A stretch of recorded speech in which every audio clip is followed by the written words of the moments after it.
Dans plusieurs arrêts récents, la Cour européenne des droits de l'homme a jugé que la CNDA ne motivait pas assez ses décisions. Que comptez-vous faire face à ces reproches ? Alors, la motivation des décisions de la Cour est beaucoup plus développée depuis quelques années, mais nous avons clairement encore une marge de progression. En réalité, ce qu'on peut nous reprocher, ça n'est pas une insuffisance dans la qualité de l'instruction, mais le fait que la décision finale ne reflète pas suffisamment tout le travail qui a été accompli en amont par le rapporteur et tout le travail de recherche sur les bases de données juridiques et géopolitiques. Donc il faut que l'on prenne en compte davantage le travail qui a été fait en amont pour le restituer dans le corps même des décisions. Et ce sera un des grands chantiers de l'année 2014 et nous y réfléchissons déjà et nous avons déjà évolué dans la motivation de nos décisions. Parmi les options évoquées dans le cadre de la réforme de l'asile, il est proposé qu'il y ait une généralisation du recours suspensif devant la CNDA. Y êtes-vous favorable ? J'ai dit clairement lors de ma participation au comité de concertation sur la réforme de l'asile qui avait été initiée par le ministère de l'Intérieur que j'étais favorable au caractère suspensif du recours. Bon, à quelques exceptions près qui peuvent être envisagées, mais une généralisation du caractère suspensif, c'est-à-dire l'extension de ce caractère suspensif de la procédure pour les procédures qui aujourd'hui sont dites prioritaires et qui, selon les directives, sont appelées accélérées. Il est aussi question d'un transfert éventuel du contentieux de l'asile à la juridiction administrative de droit commun. Qu'en pensez-vous ? J'ai été assez surprise par ce scénario qui figurait dans le rapport parlementaire de Madame Létard et de Monsieur Touraine, dans la mesure où c'est un point qui n'avait jamais été abordé lors de la concertation.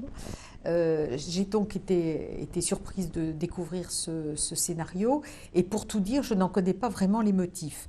Alors je ne peux que faire des conjectures. S'il s'agit de déconcentrer le contentieux de l'asile, il me paraît normal qu'il y ait une meilleure répartition des demandeurs d'asile sur le territoire français, mais je ne vois pas très bien le lien avec l'existence d'une juridiction unique à Montreuil, dans la mesure où les demandeurs d'asile, lorsqu'ils exercent un recours devant la Cour nationale du droit d'asile, ne se déplacent qu'une fois au moment où leur affaire vient à l'audience. Ça, c'est le premier point. Par ailleurs, s'il s'agit d'un problème de délai, je ne pense pas que les juridictions administratives de droit commun, tribunaux administratifs ou cours administratives d'appel puissent faire mieux que la Cour nationale du droit d'asile, puisque à l'heure actuelle, nos délais sont inférieurs aux délais moyens du traitement du contentieux devant ces juridictions.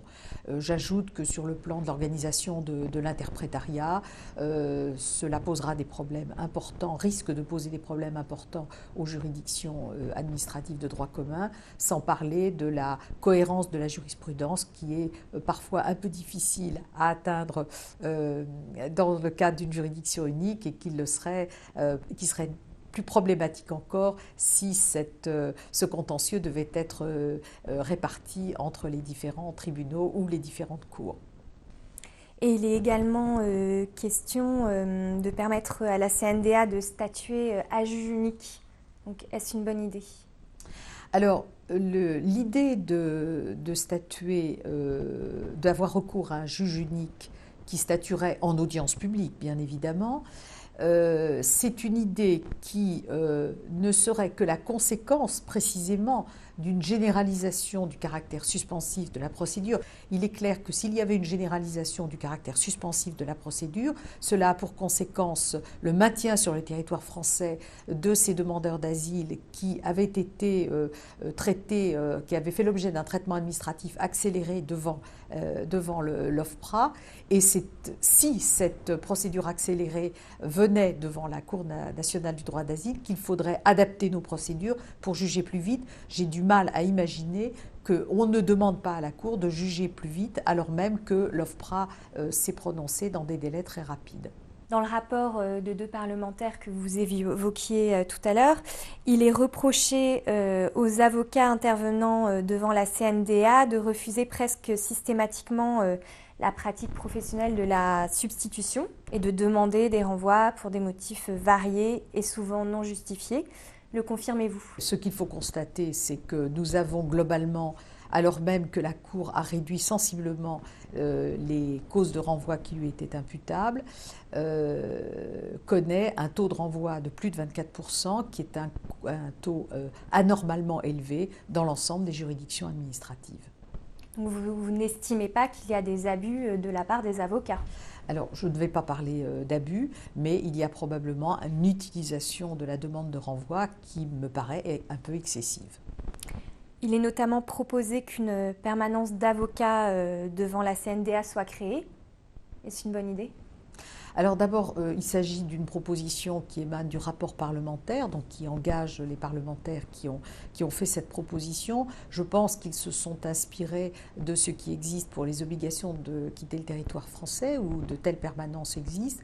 Et je pense également que cela ne concernerait que l'éventualité d'une procédure accélérée devant la Cour qui aurait un délai très court pour statuer et qui ne pourrait pas renvoyer les affaires compte tenu de ce délai. Mais voilà, c'est une piste de réflexion que propose le rapport parlementaire. Mais vous y seriez favorable? Tout dépend de la manière dont serait organisée cette permanence, qui ne pourrait de toute façon être justifiée que pour les procédures, accélérées devant la Cour. Selon ce rapport, un tiers du stock des dossiers enrôlables serait détenu par 7 avocats ayant chacun entre 300 et 800 dossiers. Est-ce que vous le confirmez? Oui, d'après nos statistiques, nous avons à peu près 7 avocats dont les dossiers enrôlables, donc susceptibles d'être audiencés, représentent à peu près 30%. Et est-ce que ça pose un problème? Alors, ce qui est problématique, c'est que ces avocats ont des délais de jugement de leur dossier qui est plus long que les avocats qui ont 50 ou 60 ou 70 ou 100 dossiers à la Cour. C'est le problème que cela pose, donc ça freine l'enrôlement de leur dossier. Ces avocats sont spécialisés, la spécialisation est tout à fait naturelle, mais il est vrai que le nombre de dossiers qu'ils détiennent, dans lesquels ils sont constitués, pose un réel problème à la Cour. Il y a eu d'autres attaques qui ont été formulées à l'encontre des avocats en droit des étrangers dans un rapport récent de l'Inspection générale de l'administration. Et depuis, des motions ont été votées dans divers barreaux et certains avocats de l'asile songeraient même à initier un mouvement de grève au niveau de la CNDA. Que comptez-vous faire pour tenter d'apaiser cette situation ? Alors d'abord, ce rapport, je l'ai découvert lors de sa mise en ligne en décembre 2013. J'en ignorais totalement l'existence.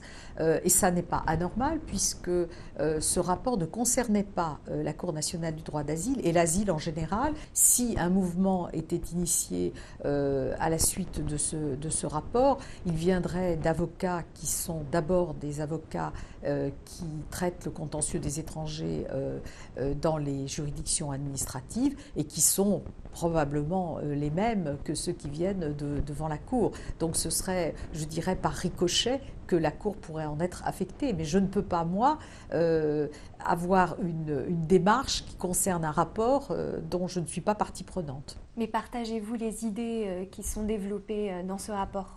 Il ne concerne pas la Cour, il ne concerne pas la procédure devant la Cour. Donc vous ne voulez pas vous prononcer dessus ?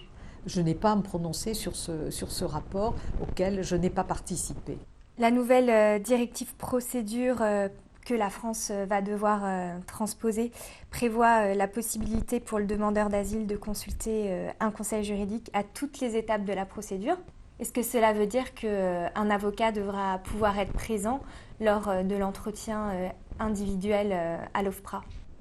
Alors, la directive procédure prévoit effectivement la possibilité pour le demandeur d'asile de demander la présence d'un tiers, soit un avocat, soit une autre personne.